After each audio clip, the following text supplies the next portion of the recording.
প্রহরী ওরা আমার সাথে চলে আয়।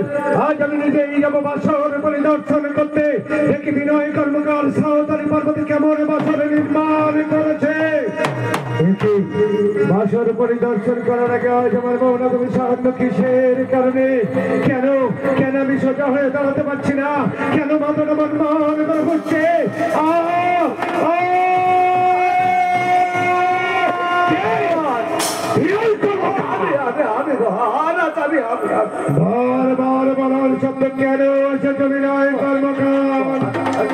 যদি না কিছু মনে করেন আমি বলতে পারি বলতে পারি কেন যে বিপদে পড়েছি কেন আমি যে রাস্তার মাঝে যাচ্ছি না রাস্তার মাঝে যাচ্ছিলে? আমার পিতা তোমার পিতা আমার পিতা বলেছিল কি তুমি যদি তুই কোথাও যদি কাজ করে ফিরে আসিস তুই ফের পুনরায় যাবি মহারাজের কাছে। হ্যাঁ মহারাজ, তোমার পিতা বলেছিল একই কার্য করার জন্য তোমার যাবে। বিশ্বাস করি না তোমার মহারাজ, আপনারা বাসন তৈরি করেনি, ওই বাসনের মধ্যে আমাদের নীল হাতের নীল বাটালি করে দেব।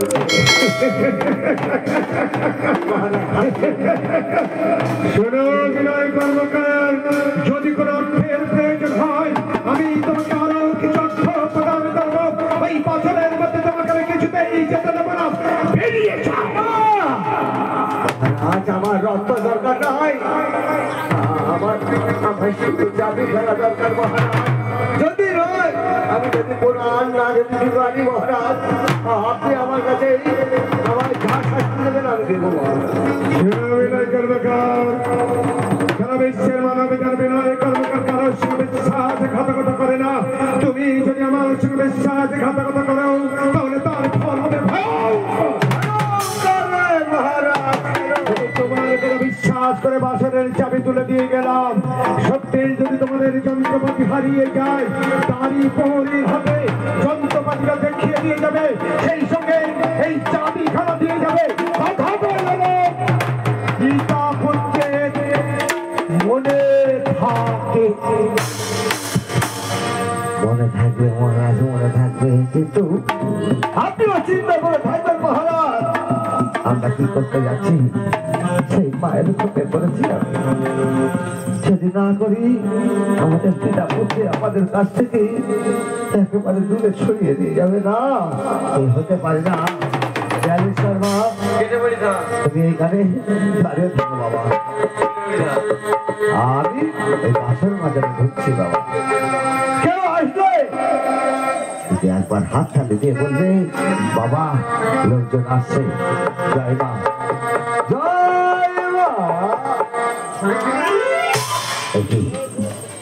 দরজা খুলে গেল, এত তাড়াতাড়ি চতুর্দিকে দেখছি ধোঁয়ায় ধোঁয়ায় অন্ধকার।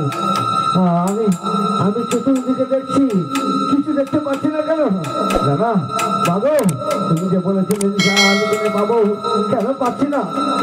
তো বলতে দেখা যায় ধ্যান করি নীল হাতের নীল বা তাহলে মা সত্যই তোমার বর আছে, তোমার বরে পেয়েছে নীল হাতের নীল বাটলে।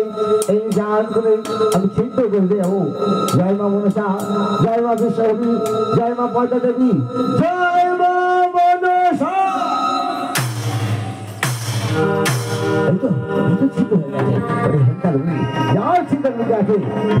সরে যাবে ওই লোকের তাকে দর্শন করে আবার ফিরে যাবে। কি করলাম আমি বাসা হতে করে আবার সিদ্ধ করতে কিন্তু মহারাজ জানতে পারলে দাদা ওরে যাবে এই বলতে তুমি ফিরে যাও চাবি খানা মহারাজ